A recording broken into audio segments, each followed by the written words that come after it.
Oui, merci Madame la Présidente, chers collègues. Créée début 2018, l'Agence régionale de la biodiversité connaît en ce moment d'importantes difficultés. Même votre majorité en convient. D'ailleurs, de nombreuses actions prévues dans la convention signée fin 2019 avec l'État et la région n'ont même pas pu être réalisées.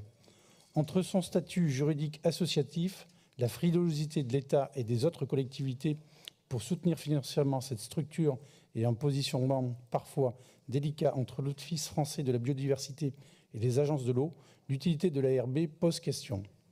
Surtout, son coût est aujourd'hui considérable pour notre région, qui finance chaque année à environ 90% son fonctionnement. Ainsi, lors de la commission permanente de novembre, une subvention régionale de 335 509 € lui a été accordée pour couvrir uniquement les frais de fonctionnement 2022. Des dépenses particulièrement élevées à l'encontre d'une structure dont les missions sont principalement l'observation et l'accompagnement des acteurs. L'idée de cette délibération est de résoudre les problèmes évoqués, en transformant cette agence en établissement public, réputé juridiquement plus solide et plus légitime auprès des acteurs de la biodiversité.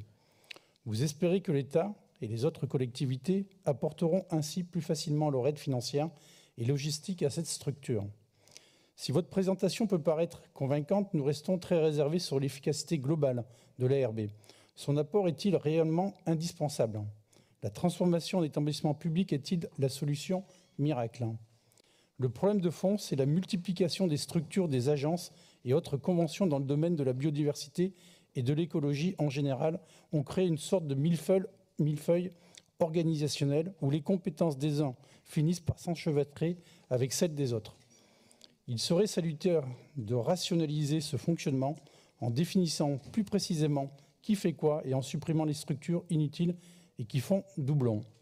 Bien entendu, nous sommes sensibles à la préservation de notre biodiversité, véritable richesse pour notre région, et c'est pourquoi nous votons généralement en faveur des programmes de la préservation des espèces en danger. Mais dans l'attente d'éléments plus probants sur l'avenir de l'ARB, nous nous abstiendrons sur cette délibération. Je vous remercie.